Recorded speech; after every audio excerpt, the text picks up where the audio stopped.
Lancaster Catholic. I'm Julia Santoro. And I'm Will Patterson. Today is Thursday, February 2nd, 2017. Day B, rotation 9-8. And here's what you need to know. Attention all New York Giants fans. Please meet in Miss Giacchetti's room immediately after announcements for a group photo. Hey Will, don't you just love Shrek? Of course. Wouldn't it be awesome to be involved in the production of our school's spring musical? Absolutely. So come to a meeting for the stage crew on Monday, February 13th. It's right after school in the band room. If you can't attend or have any questions, see Mr. Brill or Mrs. Wagner. Tri-M Music Honor Society meets tomorrow morning in the band room from 7:30 to 7:50.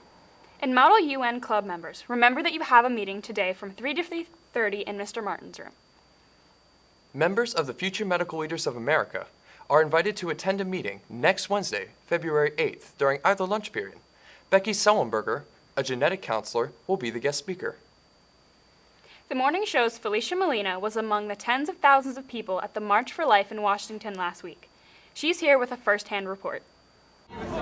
So I'm here in downtown DC, and I'm with a bunch of other marchers, and we are marching for life.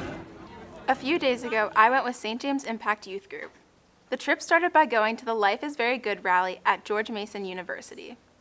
It was filled with 1,000 other Catholic teens. The next day, we had Mass and then went to the march. We found out that Vice President Mike Pence would be among the speakers, so security was tight. During the march, we had sang songs and chanted together. I loved looking around at all the signs and seeing their great messages. I was amazed at how close everyone was, even if we didn't know each other. There was so much diversity, men and women, young and old, black and white. We were all there for the sole purpose of saving life. I will definitely be coming back next year and all the years until we no longer have to. Thanks, Felicia. This weekend's Super Bowl, like many other big sporting events, can be a magnet for human sex traffickers. The morning show joins with CAST in launching our school's protest against the terrible exploitation of women and girls. Prior to the big game, women are forced into trafficking with men in the crowds.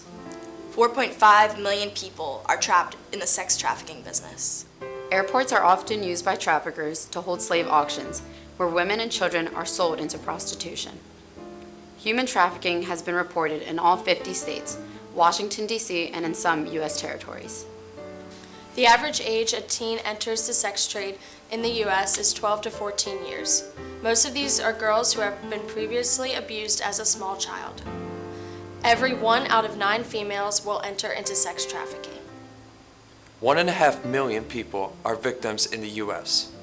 Up to 300,000 Americans under 18 are lured into trafficking every year. There are about 200,000 slaves working in America. Human trafficking is the third largest industrial crime industry.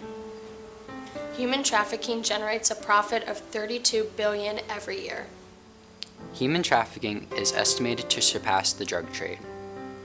I'm Daniel Little. As a member of CAST, we're inviting everyone to join us in raising awareness about human sex trafficking. CAST members are passing out red washable markers after the morning show so you can write a big X on your hand. It's part of the End It campaign over the Super Bowl weekend.